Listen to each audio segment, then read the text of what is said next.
हम लोगों के लिए नाम रट, भगवान की रट लगनी मुश्किल है।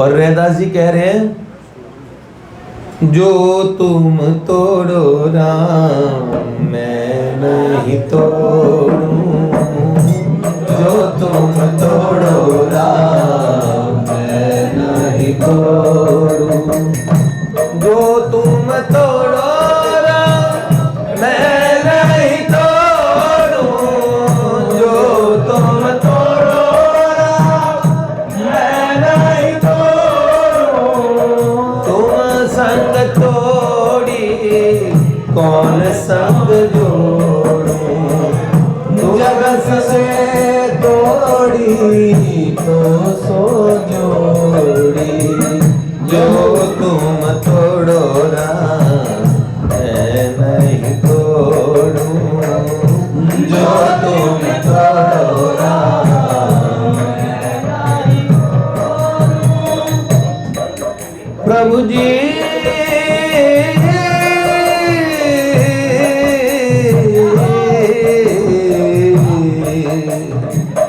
तुम चंदन हम पानी पानी, तुम चंदन हम पानी, प्रभु जी तुम स्वामी हम दासा, प्रभु जी तुम स्वामी हम दासा, ऐसी भगई करे रैदासा, ऐसी भगई करे रैदासा, जो तुम तोड़ो राम मैं नहीं तोड़ूं, जो तुम तोड़ो राम मैं नहीं तोड़ूं। श्री रैदास जी महाराज की जय, श्री जगतगुरु भगवान रामानंदाचार्य की जय, उनके 12 शिष्यों की जय, समस्त रामानंद परंपरा की जय। ये रैदास जी महाराज, इन्हीं की शिष्या मीरा जी हुई। भैया कौन कहता है हमारे यहाँ जाति का भेद है? हमारे शास्त्रों में तो कहते हैं भक्ति, जाति आपका वर्ण आपकी क्रिया को बताता है, आपका क्या काम है उसको बताता है, आपका वर्ण आपकी वंशानुगत आप में कुछ क्वालिटीज है उनको बताता है। बौद्धिक क्षमता से प्रधान ब्राह्मण तो बाहुबल प्रधान, क्षत्रिय तो कौशल प्रधान शूद्र, स्किल शूद्र का मतलब नीचा नहीं, स्किल, खाती बढ़ाई माली, हाँ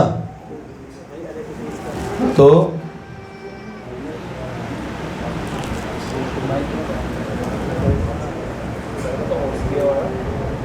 ये कोई जाति नहीं। चमार मतलब चमड़े का काम करने वाले चमार कहलाए। हमारे यहाँ वर्ण शूद्र बोला जाता है। शूद्र मतलब किसी भी कला कौशल में सेवा के जो भी कार्य है उसमें। तो भैया रैदास जी जाति से चर्मकार थे, लेकिन देखो राजरानी परम भक्तिमती मीराबाई साके गुरुदेव कौन, जिनके लिए मीरा जी ने कहा मोहे लागी लगन गुरु चरणन की, गुरु चरणन की, गुरु चरणन, मोहे लागी लगन गुरु चरणन की, गुरु चरणन की। ऑफ करना है, ऑन करना है, ऑन है। चरण बिना मोहे कछु नहीं भावे, चरण बिना मोहे कछु नहीं भावे, जग माया सब सपनन की, मोहे लागी लगन गुरु चरणन की, गुरु चरणन की, गुरु अच्छा, गुरु चरण की लगन किसे लगी? मीरा जी ने भगवान पहले ही मिल गए गुरु जी से। गुरु जी से पहले ही भगवान मिल चुके थे, लेकिन फिर क्या कह रहे हैं? भव सागर सब सुख रहे हैं, भव सागर सब सुख रहे हैं, फिकर नहीं मोहे तरनन की, मोहे लागी लगन गुरु चरणन की, गुरु चरण। आप देखो गुरु जी कौन होते हैं? जो भगवान की तरफ ले जाते हैं ना। मैं बताऊं, भगवान वो होते हैं जो गुरु जी की तरफ ले जाते हैं। बताएं, मीरा के प्रभु गिरधर नागर, मीरा के प्रभु गिरधर नागर, आस गही गुरु चरणन की। अभी तो लाल गिरधर ने गुरु जी के पास भेजा। बड़े बड़े महापुरुषों को स्वप्नादेश हुआ, अमुक एन गुरु जी के पास जाओ, इनके पास जाओ। विशोबा खेचर जी के पास नामदेव जी को भेज दिया, और गुरु जी भी वो मिले जो भगवान पे टांग रख के सो रहे हैं, ताकि उनकी बुद्धि चले। मैंने एक संत, उनसे मेरी वार्ता हुई, उन्होंने बोला गुरु कुछ नहीं है, ज्ञान पाने की चीज है ही नहीं। उन्होंने बोला अंगूठा टेक भी गुरु होता है भैया, हमसे शास्त्र ज्ञान में बिल्कुल कम भी गुरु होता है। उन्होंने बोला भगवान को पाने के लिए अपने अहंकार को विसर्जित करने के स्थान का नाम गुरु है। भगवान को पाने के लिए जब तक तेरी खुदी न टूटे खुदा नजर ना आएगा। ओ भगवान को भजने वाले, क्या भगवान को जाना है? पास पड़ोस दुखी दीनन में, क्या उनको पहचाना है? क्या उनको पहचाना है? जब तक तेरी खुदी न टूटे खुदा नजर ना आएगा। तो अपना गर्भ विसर्जन के लिए है, हम भगवान से प्रार्थना करते ना, ये गर्भ भरा मस्तक मेरा, प्रभु चरण धूल तक झुकने दे। अहंकार विकार भरे मन को निज नाम की माला जपने दे। ये गर्भ भरा मस्तक मेरा। क्या मैं ज्ञान की बातों में खोया और कर्महीन पढ़कर सोया। जब आँख खुली तो मन रोया है। जग सोवत मुझको जागन दे, गर्भ भरा मस्तक मेरा। प्रभु चरण धूल तक झुकने दे। अहंकार विकार भरे मन को। तो आप बताएं, तो रैदास जी महाराज जिनको ये गौरव मिला, आज तो भैया मुकेश भैया आए हैं, एक बार स्वागत बोले हैं? इनके लिए क्या बोलेंगे आज? जय जय नहीं, जय जय श्री राधे तो कहेंगे, लेकिन क्या कहेंगे? घर आए मेरे रघुनंदन के प्यारे, घर आए। देखो अब नंद नंदन के प्यारे तो जो लाला कन्हैया के वारे हैं, और बाकी लाला कन्हैया नंद नंदन और श्री रघुनंदन में कोई तात्विक अंतर नहीं है। सिर्फ सरकार के हाथों में धनुष बाण पधरा दो, बाकी लाला तो एक ही है, तो ये नंद नंदन के प्यारे सूरदास बाबा का है, तो हम तो रघुनंदन के प्यारे हैं भैया इनको, और श्री राम जी बड़े ही प्रिय हैं, तो इसलिए हाँ इनका वैष्णव नाम भी रामदास है। लो ओ भैया बहुत ही सुंदर बात। तो भैया जी को हाँ भैया, रामो राजमणि सदा विजयते रामम रमेशम। तो सियावर रामचंद्र की जय। तो भैया बात समझे, मतलब गुरुदेव हमारा भगवत प्राप्ति के लिए आत्म विसर्जन का वो घाट है जहाँ पे हम गोता लगाते हैं और फिर हम कहते हैं कि नहीं हम कुछ नहीं। एक बात और उन्होंने कही कि भगवान को पाने के लिए गुरुदेव का बताया मार्ग गुरुदेव के तरीके से फॉलो करना चाहिए। उस मार्ग को हम अपने तरीके से फॉलो करें नहीं, हम कौन सी क्रिया करें, कौन सा अनुष्ठान करें। उन्हें बोला बस, उन्होंने कहा मनमुखी भजन और गुरुमुखी भजन का एक अंतर होता है। गुरुमुखी भजन क्या, हमारे मनमुखी भजन को उसकी भी कीमत होती है। मन भगवान के लिए जा रहा, अच्छी बात है, लेकिन उसी मन से अभी बरसाने चले गए, अभी मैं खाने में चले गए, थोड़ी देर में ख़राब पिक्चर देख ली, आंखों से गलत देख लिया, गलत सुन लिया, गलत बोल दिया, गलत चख लिया, सब चीज़ हो गई। और उसी मन से थोड़ी देर भगवान का राम राम भी करते हैं। दोनों खराब नहीं है, दोनों ही चीज़ें अगर मान लो देखी जाए कि मनमुखी भी भजन की तरफ चले तो भी अच्छी बात है। लेकिन साधन की सिद्धि आपको अपने मन से गुरुतर एक व्यक्तित्व को रखना पड़ता है।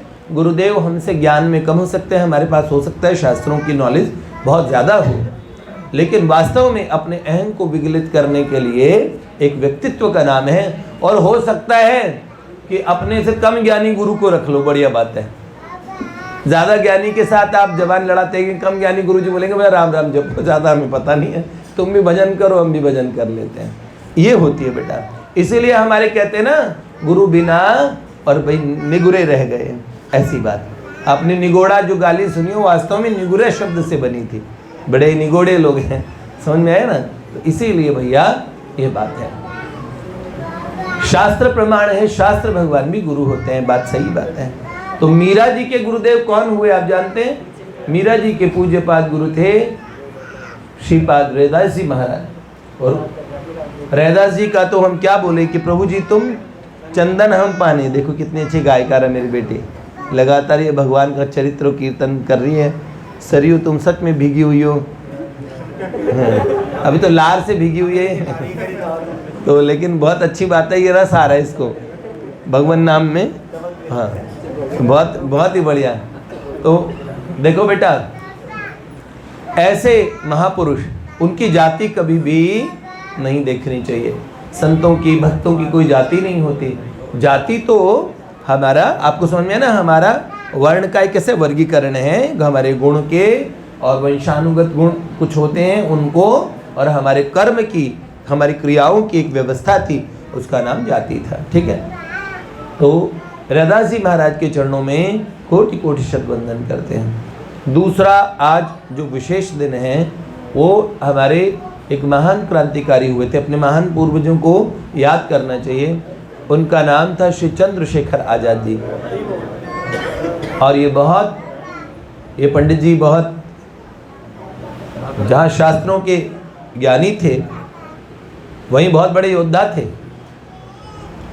लखनऊ में कार्बेट पार्क में शायद उनके, कौन सा, हाँ इलाहाबाद, अल्फ्रेड पार्क, सही, हाँ अल्फ्रेड पार्क था। और हमारे भारत के एक बहुत बड़े और परिवार है जिन्होंने 70 वर्षों तक राज किया, उन परिवार के एक मूल पुरुष थे। और उनके विषय में कहा जाता है कि उनसे मिलके जब वो आए तो तब अंग्रेज़ों को पता लग गया कि वो अल्फ्रेड पार्क में है।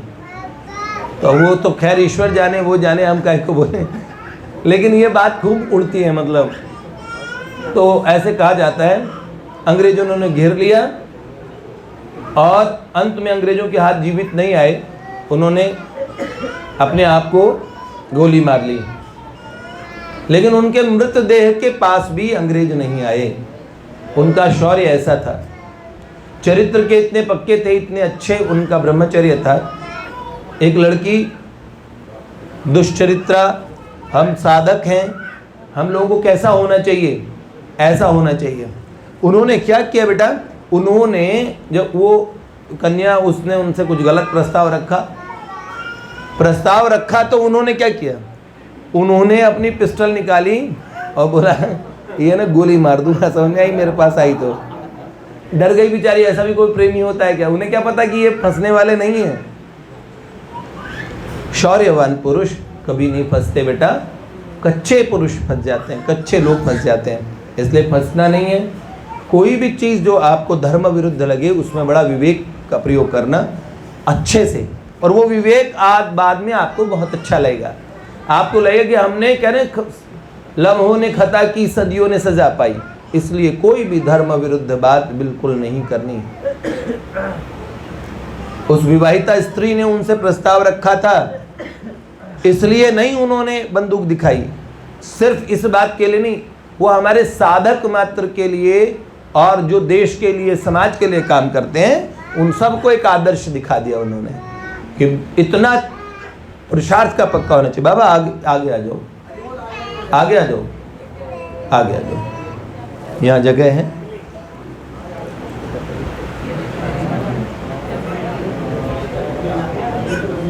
तो बेटा उनको भी कोटि कोटि शत वंदन करें। है? क्या? मेरा रंग दे बसंती चोला, मेरा रंग दे बसंती चोला, रंग दे बसंती चोला, माए रंग दे बसंती चोला। बड़ा ही गहरा दाग है यारो जिसका गुलामी नाम है, उसका जीना भी क्या जीना जिसका देश गुलाम है। सीने में जो दिल था यारो, दिल था यारो, सीने में जो दिल था यारो, आज बना वो शोला, मेरा रंग दे बसंती चोला, माए रंग दे बसंती। आप पता है मैं नित्य के प्रणाम करता हूँ ना, तो मेरे साथ जो प्रणाम करते हो जानते हैं। मैं समझ शूरवीरों को, महापुरुषों को, हम समर्थ गुरु रामदास जी को प्रणाम करता हूँ, तो छत्रपति शिवाजी राजे को भी प्रणाम करता हूँ। हमारे सब भारत भूमि के और अमर बलिदानियों को भी याद करता हूँ, उनको भी प्रणाम करता हूँ। प्रणाम करना ही चाहिए, और जो उनका दिन है उस दिन उनकी स्मृति जरूर करो, उनका शौर्य आपके भीतर आ जाएगा। हमारे शास्त्र, हमारे महाभारत में भीष्म पितामह ने कहा मुक्ति के लिए, उच्च गति के लिए उन लोगों को नहीं सोचना पड़ता जो निष्प्रह रूप से युद्ध का आश्रय लेके भी धर्म के लिए लड़ पड़ते हैं और अपना कल नहीं सोचते। ये बसंती चोला संतों ने पहना है, और ये बसंती चोला किनका है? हाँ, पिया बसंती रे कन्हैया ने, ठाकुर ने। और इस चोले को पहन शिवाजी खेले अपनी जान पे, इसे पहन झांसी की रानी मिट गई अपनी आन पे। आज उसी को पहन के निकला, पहन के निकला, आज उसी को पहन के निकला हम मस्तों का टोला, मेरा रंग दे बसंती चोला, माए रंग दे बसंती चोला। बोलो, ऐसे अमर शहीदों को याद करना चाहिए, नहीं करना चाहिए? इनकी माँ को बरसों तक आतंकवादी की माँ कह के हमारी कांग्रेस गवर्नमेंट ने, और उनको उनके लिए एक हल्का सा स्मारक बनाने की कोशिश की थी। उसके लिए लोगों ने, गांव के लोग इकट्ठे हुए तो उन पे लाठीचार्ज और गोलियां चला दी गई थी। उनकी स्मृति नहीं रहने दी। इतिहास में इन लोगों को गद्दार और गदर करने वाला और क्या कहा गया, उग्रवादी इत्यादि शब्द हमारे रोमिला थापर की हिस्ट्री बुक्स में, जिन्हें हमेशा पढ़ाया गया हमें कि हम आर्यंस बाहर से आए, हमारी पढ़ाइयों में पढ़ाया जाता है। हम लोगों को अंग्रेजों ने सिखाया कि हम भी बाहर के, तुम भी बाहर के। बोलो कौन सा देश है तुम्हारा, कौन सा है? हम हिंदुस्तानियों को पढ़ाया गया कि तुम यहाँ के नहीं हो। अरे पहचान थी हमारी हिंद, ठीक है, लेकिन हिंदू को भी ये पहचान बताने की कोशिश की, और हम मूर्ख हिंदू रट रट के अभी 70 वर्षों में कोई ऐसे यशस्वी हमारे देश के राजा आए हैं, अभी भी हम लोग अगर नहीं चेते तो फिर 1000 वर्षों बाद में पृथ्वीराज चौहान को, जब महाराज दाहिर एक ब्राह्मण राजा ने मीर कासिम को रोक के रखा था, ईरान तुरान अरब से आने वाला जो सैलाब आता था, एक ब्राह्मण राजा जो त्रिकाल संध्या करने बैठ जाता था युद्ध के बीच में भी, और फिर युद्ध करता था।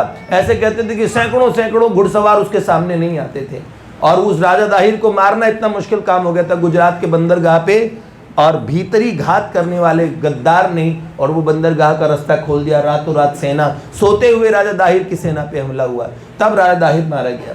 सतलज के तट पे उनको सुनो, पौरुष का जानते हो ना गौरव, अलेक्जेंडर द ग्रेट, सिकंदर की वीरता को पूरी दुनिया कहती थी। पौरुष का पौरुष देख के सिकंदर ने कहा, भारत के वीरों से आगे मैं जीत नहीं पाऊंगा। भारत भूमि से वापस लौट के गया था ना। चंद्रगुप्त मौर्य, उन पंडित जी उन ब्राह्मण देवता को जानते हो, छोटी सी जाति का था वो, निम्न जाति के चंद्रगुप्त मौर्य देश के सम्राट बने कि नहीं बने? मौर्य वंश बना कि नहीं बना? बोलो। उसको भी ऊपर यश। आज भारत इतना गौरव नहीं था भैया, हम अपने पूर्वजों की कहानियां भूल गए। हमारे बच्चों को वीरता नहीं पढ़ाई गई, हमें छत्रसाल के विषय में नहीं पता, हमें बाजीराव पेशवा के बारे में नहीं पता। हमें पढ़ा गया कि मुगल जीतते रहे। मुगल, अरे क्या मुगल जीते? 500 वर्ष तक मुगल लड़ते रहे। चंगेज खान आया, वो तुरान, वो खलाकू आया, कौन कौन नहीं आया था इस देश में? सारे के सारे भाग के गए हैं। कितनी कितनी लड़ाइयाँ हुई है। अरे यहाँ तो क्षत्राणियों ने जौहर किए हैं, फिर भी हम लोगों को ये पढ़ाया जा रहा है। बताओ, हमें हलानत है हम लोगों को, आज भी हम ऐसे इतिहास को पढ़ रहे हैं। लेकिन हजारों वर्ष बाद में फिर हिंदुस्तान के लोगों का तब रोना था जब भारत का पहला राजा दाहिर हारा था, तो आसपास के राजा लोग हंसे थे और उन्हें पता नहीं उसके बाद उनका नंबर आया, क्योंकि भारत में इस्लाम का प्रवेश हुआ। और ये उन्हें पता नहीं, हम हिंदू लोग किसी को नहीं मारा करते थे। ऐसे नहीं गर्भिणी स्त्रियों को मार दिया, छोटे छोटे बच्चों को भालों पे और नेज़ पे टांग दिया जाता था। इतनी भयानक संहार होता था। चंगेज खान के नाम से पूरी दुनिया डरती थी। ये सारे इतने भीतर, और समझ लो हमारे हिंदुस्तान में एक बार आग लगी भयानक, और उस समय पूरे हिंदू धर्म ने अपने आप को कैसे बचाया। आज हम तिलक चोटी नहीं रखते, तिलक नहीं लगाते, हम लोग कैसे मूर्ख हैं, अपने ही धर्म का मजाक उड़ाते हैं। हिंदू सेकुलर रहता है, अपने बच्चों को कोई संस्कार नहीं देता है। संस्कार देने से कच्चे बन जाएंगे क्या? बिल्कुल पक्के बनेंगे भैया।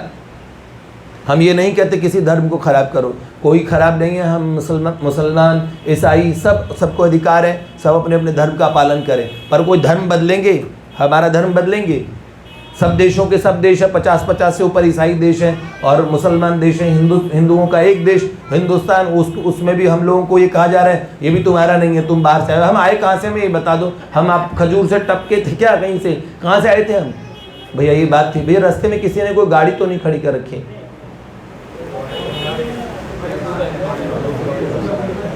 तो ये बात थी भैया। तो अपने बालकों को, हिंदू बालकों को अपने धर्म पे गौरव सिखाना चाहिए, अपने बच्चों को बताना चाहिए। यज्ञोपवीत खराब वस्तु नहीं, बहुत अच्छी वस्तु है। जनेऊ को कान पे टांगने की वस्तु समझ ली, फिर खूंटी पे टांग देते हैं। नहीं, जनेऊ बहुत आवश्यक है। सारी चीज़ें, सारी संस्कृति को जिंदा करो, बचाओ, क्योंकि वर्तमान में और एक संत की भविष्यवाणी है कि भविष्य बहुत खतरनाक और भीषण युद्धों से भरा होगा। अभी खतरनाक समय नहीं आया था, तब हिंदू अपनी रक्षा करने के लिए तैयार था। आज का हिंदू खाली बीजू हिंदू है, बीज का हिंदू है। वो 1 मिनट में करीम भाई, अकरम भाई बन जाएगा। वो तो खाली वो फेसबुक और इंटरनेट पे शेयर करता रहेगा। हिंदू का लड़का बाहर निकलने लड़ने नहीं आएगा, आप जानते हो ना। तो इसीलिए बहुत बड़ी आवश्यकता थी, सभी लोग आपस में बड़ी वीरता से, और किसी का विरोध नहीं करना है, किसी को चला के किसी का नुकसान नहीं करना है। लेकिन कोई गलत करे और उस समय भी आप नहीं बोल पाओ, अधर्म का भी विरोध न कर पाए, ऐसा नहीं चला के किसी को नुकसान पहुंचाओ। अरे महेश जी आपका स्वागत करते हैं, आइए, सुस्वागत है। तो बेटा ये सब चीज़ आप ध्यान रखो। चंद्रशेखर आज़ाद और भगत सिंह जैसे वीरों को, झांसी की रानी तो स्त्री थी भैया। आओ मेरी बहन, आओ आओ, बहुत बहुत स्वागत है। हमारी बहन आई, हमारे महेश जी आए, उद्धव जी की बड़ी बहना ज्योति और उनके पूज्य पतिदेव श्री महेश जी, इनका भी बहुत बहुत स्वागत करते हैं। आइए। तो बेटा ये बात हमें पता होनी चाहिए। सनातन धर्म का, हिंदू धर्म का पुराना इतिहास मुझसे सुनना, कभी मेरे को ऐसा लगता है कि ये भी एक अलग विषय है, लेकिन इन महापुरुष की बात आई ना, तो मेरे को लगा कि बता दूं उनकी मूंछें कैसे तनी हुई थी। हमारी कोई भी जाति ऐसी नहीं थी, अपनी जाति, हमारी जाति, हमारी भारत की सभी जातियाँ अपना अपना कर्म करने में निष्णात थी, अपने अपने कर्म में निष्णात थी, सब पर सब योद्धा थे। यहाँ के बनिए दानी हुआ करते थे भामाशाह के समान, उन्होंने धर्म की रक्षा की थी।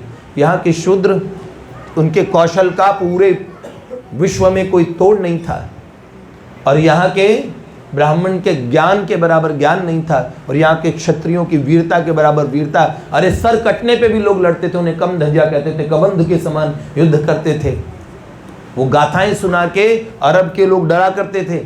बापा रावल की याद करो, जाके उन्होंने रावलपिंडी बसाया और अफगानिस्तान के लोगों को सबको सलवार सूट पहना दी। ये सलवार पहनते थे, पठानी सलवार, लड़के क्यों पहनने लगे? बापा रावल ने बोला कि छोड़ूंगा तभी जब तुम औरतों के कपड़े पहनो। तो सब औरतों के कपड़े पहनने लगे, सब जनों ने सलवार पहन के अपनी अपनी पत्नियों की सलवार लेके आए, पहनने लगे और तब से फैशन बनी पठानी सूट, सलवार सूट। तो आजकल तो भाई हमारे भी बहुत सारे लोग पहनते हैं, इसलिए मैं कैसे कहूँ कि अच्छा अच्छा कुर्ता पजामा पहनते क्या? अच्छा ठीक है, तो बहुत बढ़िया बात है भैया। आप लोगों को इस गौरव गाथाएं पता है, ये गौरव गाथाएं पता होनी चाहिए। और ये पता हो कि जब आप धर्म से आप भगवान, गौ माता, विप्र, धरती माता, हमारी पृथ्वी माता, गंगा मैया, गीता माता, इनके प्रति श्रद्धावान बनेंगे, सनातन धर्म के प्रति श्रद्धावान बनेंगे, हो जाएगा, तेज आएगा, दैवीय शक्तियाँ। ये ऐसा सनातन धर्म दैवीय धर्म है जो कहता है सभी धर्म ठीक है, सबको अपना अपना करने का अधिकार है, पर धर्म तो एक ही है बेटा। सब मजहब, पंथ, उपासना की पद्धतियाँ हैं, धर्म तो एक ही है। जीव का एक ही धर्म है, ईश्वर से प्रेम करना। हमें कोई प्रॉब्लम नहीं वो ईसाई के तरीके से करे, मुस्लिम तरीके से करे, लेकिन ईश्वर से प्रेम करना, ईश्वर से अपने संबंध को पहचानना, यही बात है। इसी के लिए मंदिर बने, इसी के लिए चाहे आप कुछ भी मान लीजिए, ईश्वर की उपासना स्थल है। वहाँ पे हम यही संकल्प लें कि मनुष्य जन्म को हर जीव सफल करे, चाहे वो कोई भी किसी भी पंथ या किसी भी मजहब में क्यों ना पैदा हुआ हो, लेकिन हिंदू अपने आप को कभी भूले नहीं। ये बात ठीक है? आपकी बात याद आई? ठीक है। अब हम आपको एक बात बता रहे थे, कल का एक छोटा सा अनुभव एक रह गया था, वो भी बता दें आपको।